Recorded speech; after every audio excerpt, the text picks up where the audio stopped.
Hello viewers, मैं फ़खर यूसुफ़ज़ई और आप देख रहे हैं डिबेट विद फ़खर। आज की डिबेट में हम बात करेंगे इंडिया इस वक़्त अपनी लोकल करेंसी में बहुत सारी कंट्रीज़ के साथ उनकी बातचीत चल रही है और वो बिज़नेस उन्होंने शुरू किया हुआ है। क्या डेवलपमेंट है इसके हवाले से भी, क्योंकि ताज़ा जो खबर आई है वो यूएई के साथ उन्होंने अपना लोकल करेंसी में ट्रेड शुरू किया। इससे पहले रशिया के साथ था, सऊदी अरेबिया के हवाले से भी हमने खबर पढ़ी थी। क्या है एक तरफ यूक्रेन रशिया वॉर चल रही है, अमेरिका और वेस्ट जो है एक तरफ है, रशिया दूसरी तरफ है, फिर इंडिया जैसा एक बड़ी इकोनॉमी है, एक बड़ी पॉपुलेशन वाला मुल्क है, उनका इस तरह लोकल करेंसी में बिजनेस शुरू करना वेस्ट के लिए या फिर यूएस के लिए, बाकी दुनिया के लिए क्या मैसेज लेके आता है, इन सारे मुद्दों के ऊपर बात करेंगे। और बात करने के लिए आज मुझे ज्वाइन कर रहे हैं senior political commentator from India Sumit P साहब। सुमित साहब, thank you very much for joining the show. Thank you Fakhar भाई, thanks for the invitation sir. अच्छा सुमित जी, एक तो ये बताइएगा कि लोकल करेंसी में पहले तो बिजनेस चल रहा था, आप लोग जब रशिया पे सैंक्शंस लगी तो वो तो हुआ और गालिबन अभी भी काफी जोर शोर से जारी है। लेकिन यूएई के साथ और कतर के हवाले से मैंने सुना है कि वहां पे अब लोकल करेंसी अवेलेबल होती है शायद एटीएम मशीन्स पे, जी और सऊदीया के साथ भी डायलॉग्स चल रहे हैं और गालिबन हो भी जाएगा, मैच्योर भी हो जाएगा। क्या कहानी है अब, मतलब डॉलर यूरो पाउंड ये वो खत्म होके लोकल करेंसीज में बिजनेस करना, हम बार्टर सिस्टम या फिर जो पुराना एक सिस्टम हुआ करता था उसकी तरफ वापस जा रहे हैं, क्या हो रहा है? फागर भाई, सबसे पहले शो पे बुलाने के लिए धन्यवाद। और अगर आपको याद हो तो मैंने आपको काफी टाइम पहले बोला था कि यूएई के साथ ये चीज बहुत जल्दी हम अनाउंस कर देंगे, it is almost on the cards. और तब एग्जैक्टली मैं आपके वर्ड यूज करूंगा। तब हमने ये भी बात की थी कि दुनिया धीरे धीरे बार्टर सिस्टम पे जा रहा है।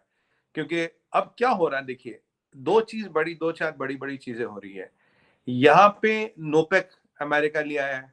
ठीक है, अभी लॉ नहीं बना पर लॉ बन जाएगा। लॉ बनने के लिए जो बाइडेन का साइन, एक प्रोसीजर अभी बाकी, पर वहां के कांग्रेस में ये ला चुके, टेबल हो चुकी है।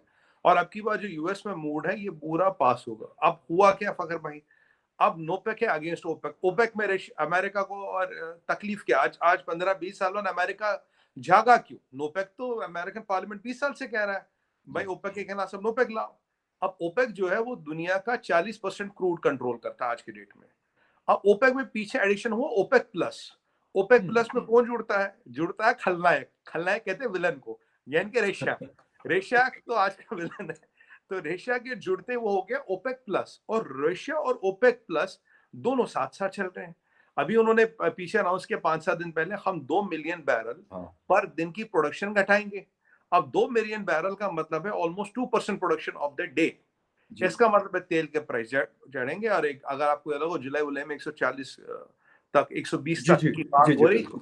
फिर ये 80 पे, अब ये 90, 85, 90 के आसपास फिर घूम रहा है। अब जितना प्रोडक्शन कम होगी उतना प्राइस बढ़ेगा। और अब इस खेल में शामिल कौन है? इस खेल में शामिल है रशिया। ये अमेरिकनों को पसंद नहीं है। यार अमेरिका मतलब रशिया हमारे से पैसे निकलवा रहा है। और रशिया ने अपने तेल की मंडी अलग से खोल रखी, ओपेक से अलग अपनी हाँ मंडी अलग चला रहा हाँ हो, बिल्कुल है, सस्ते बिल्कुल तेल की। ठीक है। एग्जैक्टली। अब यहाँ पे प्रॉब्लम क्या है? नोपेक को हमेशा अपोज करता था सऊदी अरबिया। नोपेक में होगा क्या? नोपेक में जो यूएस का कोर्ट है, यूएस का अटॉर्नी जनरल है, वो किसी को भी तलब कर सकता है, उनके खिलाफ चार्जेस प्रेस हो सकते हैं। अब ऐसा नहीं कि वो एमबीएस के खिलाफ चार्जेस प्रेस करेंगे तो एमबीएस को वहां आके सलाम करना पड़ेगा, ऐसा नहीं है। बट अब डर क्या है कि आप सैंक्शंस लगा सकते हो, आप उनके एसेट फ्रीज कर सकते हो, आप उनके कमर्शियल इंटरेस्ट को हर्ट कर सकते हो। ये अमेरिका के राइट में आ जाएगा। पहले इनके पास एक इम्यूनिटी थी, ये जितने भी लोग हैं इनके खिलाफ कोई चार्ज अमेरिका में पास नहीं हो सकता था। अब नोपेक आने के बाद ये सारी जो इम्यूनिटी है खत्म हो जाएगी। अब यहाँ रिपब्लिकन्स का एंगल है। रिपब्लिकन्स ये कह रहे हैं भाई डेमोक्रेट तुम तो बहुत कमजोर हो, तुम्हारे बस का कोई नहीं, तुम्हारी दुनिया में कोई नहीं सुन रहा। अब सब ने मिल मिल के नोपेक तो लिया है। अब नोपेक में अमेरिका के पास ये चार्ज है कि मैं आपके एसेट रोक दूंगा, मैं आपका सामान रोक दूंगा, मैं आपका खाना रोक दूंगा, मैं आपका पीना रोक दूंगा। ठीक है जी, और आपको स्विफ्ट से निकाल दूंगा, जो उन्होंने हाँ रशिया के साथ किया। बिल्कुल। अब यहाँ आइए सऊदी अरब पे। सऊदी अरब सबसे बड़ा ऑयल प्रोड्यूसर है दुनिया का, सप्लायर भी है। जी देखिए, डॉलर का डोमिनेंस फखर भाई उसी दिन बन गया था जिस दिन सऊदीज ने एग्री किया था they will sell dollar oil in dollars. Right. अब सऊदियों के पास ये विकल्प है कि यार अगर मैं कल डॉलर में ना तेल बेचूं, लोकल करेंसी में बेचूं, तो अगर तेल लोकल करेंसी में बिकने लगा तो दुनिया में सबसे जरूरी कमोडिटी अभी तेल है। या अगर और यहाँ डॉलर जो है वो यूरो से ऊपर चल रहा है। Euro could not replace dollar, इतनी मेहनत मशक्कत के बाद भी कुड नॉट रिप्लेस डॉलर। वहां जी जिनपिंग डिजिटल आरएमबी चलाने के चक्कर में उसने उसने 10 पे लाके रख दिया, उसको कंट्रोल कर रखा, कई $100 बिलियन ट्रिलियन डॉलर लगा के उसको कंट्रोल कर रखा। यहाँ ये चल रही, यहाँ किम जोंग इन एक्टिवेट हो गया, यहाँ यूके में इकोनॉमिकल क्राइसिस है, यूके में इकोनॉमिकल क्राइसिस है, पर ऑस्ट्रेलिया की इकोनॉमी सरप्राइजिंगली ठीक है, न्यूजीलैंड ऑलमोस्ट डूब गया। ये देखिएगा, ये बिल्कुल साथ साथ लगे। बिल्कुल। तो इन सबको देखते हुए डॉक्टर जयशंकर सर कल परसों ऑस्ट्रेलिया में थे, हाँ, वहां बिल्कुल। हमने बहुत बारे मतलब अकॉर्ड्स किए हैं, मुआहदे जी। किए हैं, ये किए।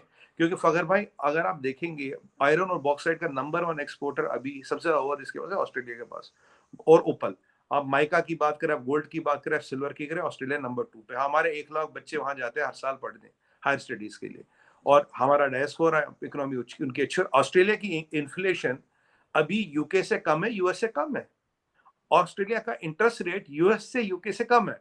तो हमने तो वहां अपना वो बैठा दिया, और यहाँ अर्जेंटीना से पहले अपना हिसाब किताब बैठा रखे हैं।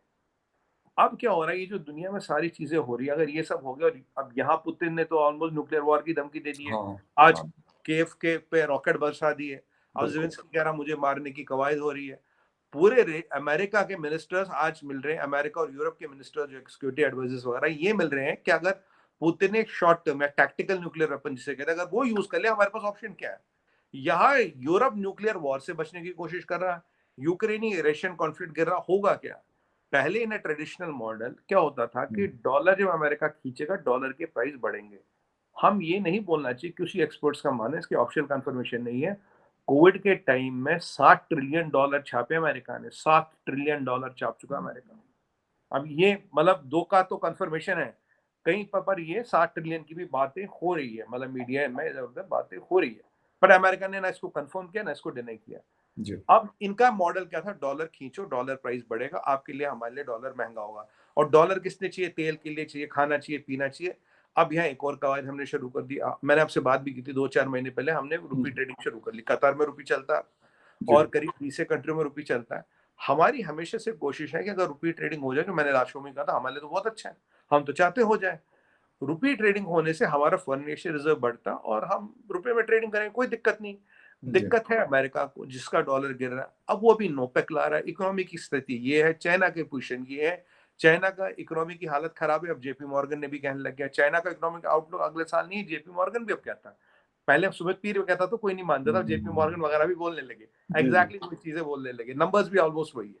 बट अब इस सारी जो हमारी, मैंने आपको पूरी सिचुएशन क्यों खींची जल्दी में, ताकि हमें पता लगे कहाँ कहाँ इसके तार जुड़े हैं। अब होता क्या फखर भाई, आज इंडिया और यूएई कहता हम लोकल करेंसी में ट्रेडिंग करेंगे, मतलब $100 बिलियन का तेल, $100 बिलियन का व्यापार लोकल करेंसी में। तो हमें $100 बिलियन नहीं चाहिए, बहुत जी, बड़ा डॉलर हमें नहीं चाहिए। और यूएई में क्या है, यूएई में अबू धाबी है, अबू धाबी में भी तेल है फखर भाई, अबू बिल्कुल। धाबी में बहुत तेल है, और अबू धाबी जी, में तो बिल्कुल। बहुत कम हाइट पे तेल है। तो कहीं ना कहीं एक नया बहुत डेंजरस और एक नया जियोपॉलिटिकल ऑर्डर आ रहा है, जो अमेरिका हमेशा डॉलर खींच के प्राइस बढ़ाता था। अगर डॉलर, अब आप, मैंने आपको प्रिंटिंग वाली बात क्यों की, क्योंकि अमेरिका बहुत डॉलर छाप चुका है। अगर हुँ, डॉलर खींचेगा भी तब भी शायद डॉलर ना उड़े। अगर बड़े बड़े ब्लॉक इसमें से निकलने लगे डॉलर ट्रेडिंग में से, तो मतलब डॉलर के लिए बहुत सख्ताई हो जाएगी, अमेरिका के लिए बहुत सख्ताई हो जाएगी with this Suman ji. Inflation. भाई लास्ट पॉइंट सर, जी, with जी। this inflation and this rate of interest, it can be a very detrimental step for America. बिल्कुल, मैं इसी बात की तरफ आ रहा हूँ कि इस वक़्त जिस तरह ओपेक ने कहा कि 2 मिलियन जो बैरल है पर डे उसको वो कट डाउन कर रहे हैं उस प्रोडक्शन को। उस पे सऊदी अरेबिया ने एग्री कर दिया तो इसका मतलब है सब एग्री हो गए। सब हो गया, रशिया भी जी, जी, साथ है। बिल्कुल, एग्ज़ैक्टली। अच्छा, दूसरी तरफ अमेरिका कोशिश कर रहा है कि रशिया को किसी तरीके से काबू कर ले। रशिया उनके काबू में इसलिए नहीं आ रहा कि चाइना भी उससे तेल वग़ैरह खरीद रहा है, हिंदुस्तान भी उससे खरीद रहा है और ये दोनों वो हैं कि जो बड़ी इकोनॉमीज़ हैं इस वक़्त। सर हम्म मुझे ये बताइएगा कि फिर अमेरिका क्या इंडिया चाइना के साथ तो उनका एक कॉन्फ्लिक्ट चल रहा है, लेकिन हिंदुस्तान के साथ उनकी बड़ी गहरी दोस्ती है और अब तो स्ट्रेटेजिक पार्टनरशिप है, उसका क्या होगा? जी, देखिए फखर भाई, अब कहते हैं ना, एक हमारी पिक्चर आई थी बॉर्डर, उसमें बड़ा फेमस डायलॉग था, कोई भी जंग जीतने के लिए जिंदा रहना जरूरी है।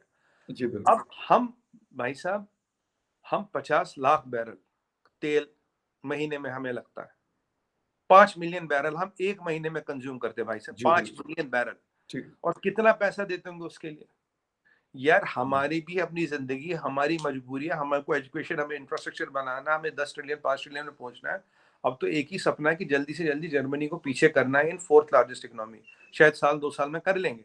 हमारी नेशनल प्रायोरिटीज फकर भाई आगे, हमारे अपने 130 करोड़ लोग हैं, हमें 130 करोड़ लोग को खाना भी खिलाना है, कंट्री को भी बढ़ाना है, इंफ्रास्ट्रक्चर इन्वेस्टमेंट लानी है, सब करना है, राइट।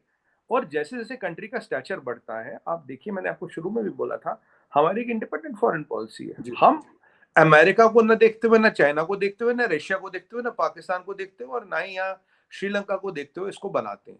हमारी फॉरेन पॉलिसी हमारे लिए क्या फायदा, हमारे लिए आज देखिए यूएई हमारा थर्ड बिगेस्ट ट्रेडिंग पार्टनर है, by the way third, number 3 पे आता है यूएई। जी और अगर आप इन्वेस्टमेंट्स की बात करें, यूके में हम थर्ड बिगेस्ट इन्वेस्टर्स हैं। जी तो अगर आज हम ये स्टेप ले रहे हैं, हम अपने नेशनल इंटरेस्ट में ले रहे हैं। भाई हमें भी तो पहले अपने लोगों का सोचना है ना। अमेरिका की बिल्कुल लड़ाई है, देखिए अमेरिका प्रॉक्सी ज़ेलेंस्की के थ्रू वहां लड़ाई कर रहा है। अमेरिका खुद नहीं लड़ रहा, अपने मतलब कहते हैं ना पट्टे के थ्रू लड़ाई करवा रहा है। ठीक बिल्कुल है, उनको उनकी लड़ाई मुबारक। पर फकर भाई हमें तो अपना सोचना है ना। पार्टनरशिप वार्टनरशिप ठीक है, पर जहां 130 करोड़ लोगों का भला होगा, जहां हम इतना बड़ा तेल दे रहे हैं, हम के डॉलर दे रहे हैं, अगर ये बचे तो ये डॉलर हमारी डेवलपमेंट के काम है, बहबूदी के काम आएगा। हमारा आपको बताऊं दूसरा, what is the second biggest thing on our import, second biggest चीज क्या है हमारे इंपोर्ट में sir, second biggest thing on our import list is gold. यहाँ लोगों को इतना सोना, यहाँ कहते हैं कि दुनिया में सबसे ज्यादा सोना जो है, कहीं जितना दुनिया का सोना मिलके नहीं, उससे कहीं गुना ज्यादा सोना इंडिया में रखा है। यहाँ की पर लेडी का मुझे भी नंबर याद नहीं आ रहा, is the highest amount of gold which is hold anywhere in the world. अच्छा, आप लोग मतलब गोल्ड भी पता नहीं कितने टन यूएई से, मैं उस दिन कोई खबर पढ़ रहा था, मुझे उसके बारे में सही डिटेल नहीं पता, लेकिन मैंने कहीं एक हेडलाइन पढ़ी थी कि पता नहीं इंडिया पता नहीं कितने टन सोना खरीदना चाहता है यूएई से। सर सोना ऑस्ट्रेलिया के पास भी तो है, जी बिल्कुल सोना ऑस्ट्रेलिया के पास भी है। बिल्कुल, और अगर यूएई के साथ रशिया के पास, ऑस्ट्रेलिया के पास, साउथ अफ्रीका के पास। और साउथ अफ्रीका से तुम खरीदते हैं, देखिए अभी क्या, अभी डॉलर देना पड़ता है। हमें बिल्कुल सोने में दिक्कत नहीं है, हमें डॉलर देने में दिक्कत है। देखिए अगर तेल की व्यवस्था हो गई और यहाँ से सोने की व्यवस्था हो गई, तो हमारी जो दो भारी भरकम चीजें इंपोर्ट लिस्ट पे हल्की हो जाएगी। जो हमारे डॉलर हम करोड़ों डॉलर बाहर देते हैं, वो बच जाएंगे। बिल्कुल बिल्कुल तो एक तो नई इन्वेस्टमेंट आ रही, और जो खर्चा दोनों तरफ से खेल रहे, एक तो इन्वेस्टमेंट ला रहे और खर्चे को भी काट रहे। तो अगर ये दोनों चीज आए, तो जो हमारा फॉरेन एक्सचेंज रिजर्व है, ये करीब करीब, फिर मुझे उम्मीद है कि 2 एक साल में इट विल क्रॉस $1 ट्रिलियन। और ये जापान से आगे निकल जाएगा, और जर्मनी से आगे निकल जाएगा, जापान जर्मनी से आगे निकल जाएगा। अच्छा यही देखिए आइडिया है। सुमित भाई, एक ये चीज और है, ये वाली बात, लेकिन आपने जर्मनी की बात की कि जर्मनी को क्रॉस करना है, तो ये उस बयान के बाद ही हुआ है या इससे पहले का भी प्लानिंग था जो उनके फॉरेन मिनिस्टर ने दिया था? ऑन अ लाइटर नोट आपसे पूछ रहा हूँ। नहीं नहीं, देखिए फखर भाई, देखिए वो बयान बयान देखिए, बयान की जहां तक बात है, देखिए वेस्ट क्या करता है, वेस्ट ने कश्मीर के मुद्दे को वो यूज करते हैं leverage between India and Pakistan. कभी थोड़ा यहाँ स्टेटमेंट दे दिया, कभी थोड़ा यहाँ दे दिया, कभी यहाँ दे दिया। अब देखिए जरदारी साहब तो वहाँ पैसे मांगने गए थे, 50 मिलियन पहले दिए थे, अब उन्हें तो 1 आध बिलियन देंगे, उन्हें 10 मिलियन यूरो पकड़ा दिए। बोल दे अब कहते कुछ तो दो हमें, हम क्या जाएंगे पाकिस्तान में, क्या बताएंगे। बोले अच्छा ठीक है, हम कश्मीर में एक स्टेटमेंट दे देते हैं। अब देखिए कवायद क्या, कवायद जर्मनी की कि पाकिस्तान एंटी रशिया वोट करे। मैं आपको डायरेक्ट बता रहा हूँ, उन्हें आपका वोट खरीदना। अब उसके लिए यूएनजीए में। हाँ, यूएनजीए में, नॉट एससी में, यूएनजीए में। उन्होंने क्या की जनरल असेंबली, उन्होंने दो चीजें दी। एक तो दिया आपको ये 10 मिलियन, सॉरी बिलियन कह रहा हूँ, 10 मिलियन यूरो, और बोला देखो कश्मीर पे हमने एक स्टेटमेंट सा दे दिया, अब तुम जाके, अब तुम्हें क्या करना है, तुम वहां देखो जी, हमारा यूएस सपोर्ट कर रहा, मैं जर्मनी सपोर्ट कर रहा, बट अब तुम्हें ना बेटा जाके वहां अपोज वोट करना है रशिया के यूएनजीए में। मैं I hope and pray Pakistan ना करे, because that will be a disaster again. अगर आप इसी बात को देखिए, अगर आप ये जो डॉक्टर अभी जो गुटेर साहब है, जो अभी यूएन, गुटेरेस, हाँ गुटेरेस एंटोनियो गुटेरेस साहब, जी। हाँ एंथनी गुटेरेस साहब, अगर उनका आप देखिए, उन्होंने बोला कि यार ये जो अगर इंडिया और जो कश्मीर है, bilateral between issue between India and Pakistan should be settled with in the framework of 1972 का जो शिमला एग्रीमेंट है उसके बीच, यानी कि हमारा इंटरवेंशन वगैरह का कोई मतलब नहीं, तीसरी किसी का भी इंटरवेंशन का मतलब नहीं। जी तीसरी चीज उन्होंने ये भी बोला, अगर आप जो रेफरेंडम वगैरह की बातें करते, उसमें पहले स्टेप था कि पीओके से पाकिस्तान को आर्मी वकेट करनी पड़ेगी, उसके बाद ही ये प्रक्रिया शुरू होगी। वो पॉसिबल है नहीं, तो उसने तो अपने हाथ धो लिए। 1962 के बाद ये यूएन सिक्योरिटी काउंसिल में डिस्कस भी नहीं हुआ। अब करीब 50 साल हो गए, ये डिस्कस भी नहीं हुआ। जर्मनों को ये पता, फखर भाई, जर्मनों को अभी जो हम रशिया के अगेंस्ट जा रहे हैं, जर्मनों की इकोनॉमी पे जो प्रेशर पड़ रहा है, कभी जर्मन इकोनॉमी पे भी पूरा डिबेट कर लेते हैं। जर्मन इकोनॉमी पे बिल्कुल, जो प्रेशर पड़ रहा है, जर्मनी में जो गैस बंद हो रहा है, जर्मन पहुंच रहा है कतार के पास। कतार से गैस आएगा 3 गुना 4 गुना कीमत पे, सस्ती बिल्कुल, गैस नहीं आएगी। बिल्कुल। इन्फ्लेशन बढ़ रही जर्मनी में, जर्मनी का जो कम्पिटेटिव है, जर्मनी की कारखाने बंद हो रहे, गैस नहीं है, और सर्दी आ रही, करेंगे कैसे? अब उन्हें खुंदाकारी क्या रही है, इंडिया अपने इंटरेस्ट देख रहा, हमारे नहीं देख रहा। भाई हमारे पास 130 करोड़ लोग खाना खिलाने को, हम तुम्हारा इंटरेस्ट देखेंगे क्या? तुम इतने छोटे छोटी कंट्री हो, तुम अपने लोग का इंटरेस्ट देखो ना। तुम्हें क्या जरूरत है इस वॉर में पड़ने की? हम तो भाई साहब अपने 130 करोड़ लोगों का पेट पालना सर, हमें हमें आगे बचाना, हमारी फ्यूचर जनरेशन, इतने छोटे बच्चे हमारे हैं, हमारा इतना बड़ा यूथ है, दुनिया का सबसे बड़ा यूथ पॉपुलेशन हमारे पास, उनके लिए आगे कुछ छोड़ के जाना है। ऐसे थोड़ी ना चलेगा कि हम तुम्हारी लड़ाई लड़े और हम अपने अपनी अपने को भूल जाएं। तो उनको अपना खुद इंटरेस्ट देखना है यार, उनको सोचना चाहिए उनके इंटरेस्ट में क्या है। वो तो सोच नहीं होता, अमेरिका के साथ लगे हैं कि भाई वो बड़े भाई साहब ने बोल दिया, बस हम शुरू हो गए, भाई ने बोल दिया हम खड़े हो गए। वो तो ये जियो पॉलिटिक्स में भाईगिरी चल रही, जो बॉलीवुड में कहते हैं भाईगिरी, भाई ने बोल दिया तो सब लाइन में लग गए। पर ये मुझे बताइए, जर्मनी को क्या मतलब यार यूक्रेन उससे? आज देखिए, मैंने इसीलिए आपको बोला था, हुँ, आज ये सारे लोग बैठ के ये प्लान कर रहे हैं, अगर टैक्टिकल न्यूक्लियर वेपन यूज हुआ, चेरनोबिल सबने देखा है, चेरनोबिल से कहीं ज्यादा इंपैक्ट होता है टैक्टिकल न्यूक्लियर वेपन का। अगर टैक्टिकल न्यूक्लियर वेपन हुआ, हम क्या करें? अब वो तो खुदारा इनके दिमाग में कोई अकल डाले, तुम पागल हो क्या? तुम्हें काहे को लड़ना? तुम उस ज़ेलेंस्की को हथियार देना बंद करो तो मसला खत्म हो जाएगा, लड़ाई रुक जानी है। अब ज़ेलेंस्की तो आप जानते हो अमेरिका का आदमी, सर अमेरिका के 17 अरब डॉलर का आज एक रिपोर्ट में पढ़ रहा था, 17 बिलियन डॉलर का जब से ये वॉर शुरू हुई है फरवरी 2022 से अभी तक ये दे चुके हैं सर। वही सर, सर आपको है ना, एक शो में मैंने बोला था आज ही उन्होंने, या उस एक काफी टाइम में मैंने कहा आज ही अमेरिका ने 1 बिलियन और दे दिया। ज़ेलेंस्की किस पे खड़ा है? ज़ेलेंस्की खड़ा लोगों की लाशों पे, डिस्ट्रक्शन पे और वेस्टर्न हथियार पे। खुद तो उसकी लड़ने की हिम्मत ही नहीं है। एक बिल्कुल, बताओ, या तो वो खुद लड़े, उसमें सलाहियत हो, एक सुपर पावर है, खुद लड़ा, वो तो मांग रहा है पैसे दो, हथियार दो, मैं लड़ लेता हूँ। मुझे बताइए, उसमें और बशार में क्या डिफरेंस है? आज के डेट में कोई बशार, सबको सब बशार को गाली देते हैं, राइट। बशार को सब गाली देते हैं, पर ज़ेलेंस्की हीरो है। अभी आपने देखा नोबेल प्राइज फॉर पीस में नंबर 1 पता है किसका नाम चल रहा था? नंबर 1 नाम चल रहा था बशार का, ये सॉरी ज़ेलेंस्की का। मैंने कहा यार, अगर ज़ेलेंस्की को मिल रहा है तो हिटलर को, वैसे हिटलर नॉमिनेट हुआ था नोबेल प्राइज फॉर पीस के लिए, मैं आपको बता दूं। मैं कहा हिटलर, माओ को दे दो, माओ ने तो ज्यादा लोग मारे हिटलर से, फिर सदाम हुसैन को भी दे दो, फिर बशार अल-असाद को भी दे दो, इनसे क्या दुश्मनी है? फिर तो इन सबको मिलना राइट, चाहिए। अगर अगर ज़ेलेंस्की नॉमिनेटेड है तो ये भी होने चाहिए। मेरे को माओ से अच्छा बिल्कुल। कंटेंडर तो है ही नहीं। बाय द वे फखर भाई, Mahatma Gandhi was never nominated for a Nobel peace prize, take my word. बिल्कुल सही दिस कह रहे हैं, बिल्कुल सही कह रहे हैं, ये बात आपकी बिल्कुल दुरुस्त है। अच्छा सुमन जी एक चीज़ और है कि इस वक़्त अगर हम बात कर लें कि सऊदी अरेबिया के खिलाफ आ गया अमेरिका, रशिया के उनके साथ संबंध शायद बेहतर हैं, बीच में इंडिया आ गया। तो आपको लगता है क्योंकि अभी इंडिया यूक्रेन और रशिया में भी मीडिएशन की बात सुनने को आ रही है कि इंडिया कर रहा है, तो फिर सऊदी अरेबिया और रशिया और अमेरिका के बीच में भी मीडिएशन करेगा या फिर जिस तरह कैनबेरा में जयशंकर साहब ने कहा कि भई हम रशिया के साथ हैं, रशिया ने हमें मुश्किल टाइम में हमारा साथ दिया है और वो चीज़ें हमें दी है जो पहले हमें कोई नहीं देता था। तो हम जी, उसकी दोस्ती को नहीं भूल सकते। बिल्कुल, बिल्कुल वाजिब बात है फ़खर भाई। देखिए, मैंने आपके शो पे, आपके और चैनल्स पे, मतलब हमने नेशनल टीवी पे बोला था, मैंने कहा the vote of super power should not be predictable, and hmm, I was very delighted when doctor Jaishankar repeated the same words. हमारा वोट प्रेडिक्टेबल नहीं होना चाहिए। You should not hmm, be able to calculate India कहाँ vote करेगा। जहाँ हमारा interest होगा, जहाँ भी जी, हमारा फ़ायदा होगा, वहाँ वोट करेंगे, सीधी-सी बात है। बिल्कुल। अब देखिए, सऊदी बेचते तेल, समझिए उनकी मजबूरी भी। तेल पे उनकी दुकान चलती है, उनकी कंट्री बिल्कुल, तेल पे चलती है। यार बेशक, उन्हें तेल तो बेचना है ना। अब वो अमेरिका क्या चाहता है, रशिया क्या चाहता है, उससे मतलब नहीं। पुतिन बेचता हथियार, पुतिन बेचता तेल, वो दोनों चीज बेच रहा है। अमेरिका की इंडस्ट्री चलती एप्पल बना के, मैक बना के, आईफोन बना के, 15 चीजें करके वो कर रहा है। आज भी जर्मनी, क्या ये कहना गलत है कि जर्मनी आज भी रशिया से गैस तो ले ही रहा है ना? यूरोप आज भी खरीद रहा है ना गैस? लड़ाई की बातें कर रहे, ये कर रहे, गैस तो खरीद रहे हैं ना। बिल्कुल। जहां फकर भाई किसी के काम धंधे का सवाल आता है, वो उसका हक है, वो पहले करे। आप अपने पॉलिटिकल इंटरेस्ट के लिए, मैं आपको नहीं कह सकता कि कल को मैं, मतलब आप मेरे दोस्त हो, आप अपने चैनल पे जाना छोड़ दो कल से, आप थोड़ी ना मेरी बात मानोगे। तो भाई ठीक है यार, दोस्ती अपनी जगह, मैं चैनल पे जाना क्यों छोड़ दूं? सही, भाई मेरा मेरा घर उससे चलता है, हाउ कैन आई लिव बिल्कुल। दैट? तो ये अमेरिकनों को समझना पड़ेगा, क्योंकि वो वक्त नहीं रहा, वो जमाना नहीं रहा, टाइम्स हैव मूव्ड ऑन। क्योंकि हम, हाँ भाई, Saudis have to sell oil. अब रशियन ओपेक प्लस में है तो ठीक है, वो एक फॉर्मेशन है, you like it or not, and they control 40% of the crude, वो अपना फायदा देखेंगे, तुम अपना देखते हो। तुम यार एक आईफोन 2-2 ढाई-ढाई हजार डॉलर में बेचते हो, कि हाँ, $20 की पीसीबी होती है अंदर। मैं डायरेक्ट बोल रहा हूँ, $20 की पीसीबी होती है अंदर, $20 का सॉफ्टवेयर होता है। तुम इसको 2-2 हजार ढाई-ढाई हजार डॉलर में बेच रहे हो। 1 ट्रिलियन की वैल्यूएशन है एप्पल की। कोई तुम्हें सवाल पूछ रहा, नहीं पूछ रहा। तो ठीक उसी तरह से जिस कंट्री को अपने इंटरेस्ट को प्रोटेक्ट करना, वो करेगा। और जहां तक रशिया यूक्रेन कॉन्फ्लिक्ट की बात रही, हमारा इंटरेस्ट नहीं है फखर भाई ने इस साइड ना उस साइड। हमने पहले दिन से कहा पीस इस साइड को भी उस साइड को भी। अब जो हमारी जो क्रेडिबिलिटी है, हमारा इंटरेस्ट नहीं है, हमारा स्टैंड स्टेबल रहा है, कभी हमने स्टैंड नहीं बदला है।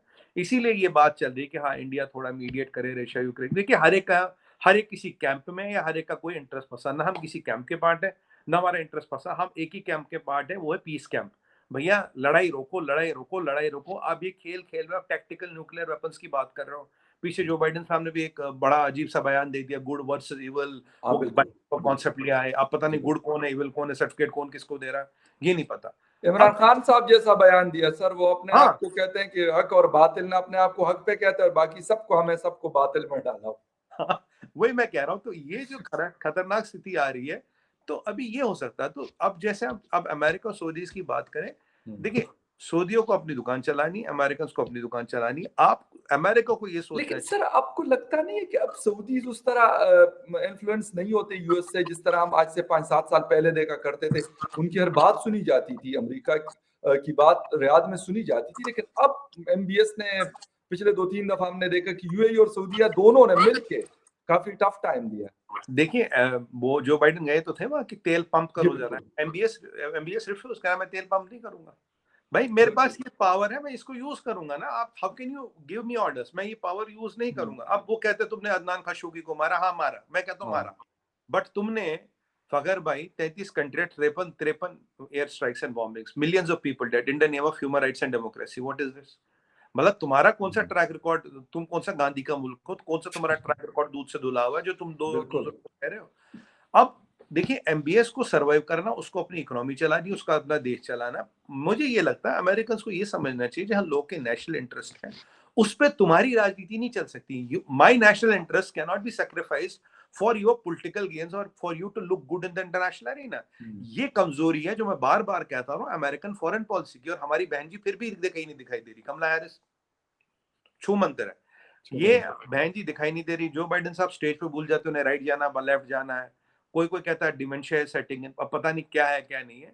अमेरिका में फॉरेन पॉलिसी की सख्त कमी है। अमेरिका का दुश्मन नंबर 1 चाइना है। और उनकी एनर्जी कहाँ लगी? एनर्जी कहीं और लगी, फंसे किसी और जगह में। रशिया का कोई टेरिटोरियल एम्बिशन नहीं है। रशिया को कोई नहीं कि मैं अमेरिका पे कब्जा कर लूं। आप रशिया को जीत नहीं सकते, because of dead man you can never win Russia, वो सब जानते हैं। तो अब ये लड़ाई बेड़ाई किस बात की? ज़ेलेंस्की कुछ दिन और चल जाएगा, कुछ और लोग मरेंगे। अल्टीमेटली आपको मिलना कुछ नहीं है। वेपन्स ऑफ मास डिस्ट्रक्शन मिले क्या सद्दाम हुसैन के पास? नहीं मिले ना। नहीं है। नहीं मिले ना weapons of mass no. Destruction Saddam Hussein के पास, नहीं मिले। वही वाली बात है आप यहाँ पे। तो अब यहाँ पे अमेरिकन को भी समझना पड़ेगा भाई, जहाँ जिस कंट्री के अपने इंटरेस्ट है वो पहले वो देखेगी। चाहे वो सऊदी हो, वो इंडिया हो, वो फ्रांस हो, वो बिल्कुल। यूके हो, पाकिस्तान हो, हर कोई अपना पहले इंटरेस्ट देखेगा सर। घर तो चलाना अच्छा, है ना। सुमित भाई जी, एक दो चीजें हैं। एक तो ये है कि यूएई और आपके बीच में अगर लोकल करेंसी में बिजनेस शुरू होता है, तो आपको लगता है कि यूएई के लिए अमेरिका की तरफ से कोई मतलब बात हो सकती है, या फिर इंडिया से, कि अगर इस तरह का काम शुरू हो गया तो फिर इसका मतलब है कि अमेरिका के लिए तो बड़ी मुश्किल हो जाएगी, क्योंकि जो स्विफ्ट के जरिए सारा हिसाब किताब होता है तो उसमें अमेरिका को बहुत फायदा है। अगर $1 भी आपके मुल्क में या मेरे मुल्क में आता है तो वहां से गुजर के आएगा वो।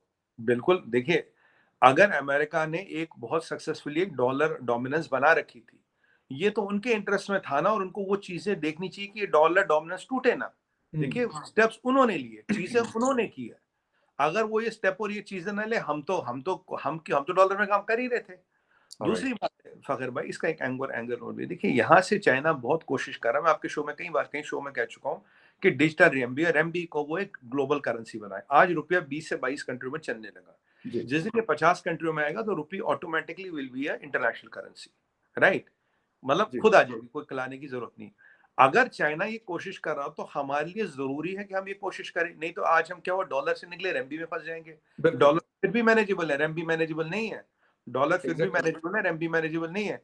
इसलिए हमें उनके नीचे नहीं, उनके साथ आना पड़ेगा, उनके ऊपर खड़ा डोमिनेट करके चलना पड़ेगा। आज राइट आज डिप्लोमेसी इज नॉट, जैसे मैं कहता हूँ ना, it's a diplomacy of dominance. आज डिप्लोमेसी डिफेंस की नहीं है, today it is the diplomacy of dominance. If you want to win, you have to practise diplomacy of dominance, not diplomacy of defence. Offence defence, offensive defence का time आ गया, not defensive offence का। बहुत शुक्रिया समीर जी, बहुत सारी बातें हुई है, लेकिन खैर मजीद भी होंगी आपके साथ, लेकिन उसको किसी और शो में होपफुली करेंगे। थैंक यू वेरी मच, आपने शो ज्वाइन किया। व्यूअर्स बहुत शुक्रिया आपका देखने का। मिलेंगे किसी और न्यूज़ अपडेट में, किसी और डिबेट में मुलाकात होगी। तब तक के लिए टेक केयर, बाय।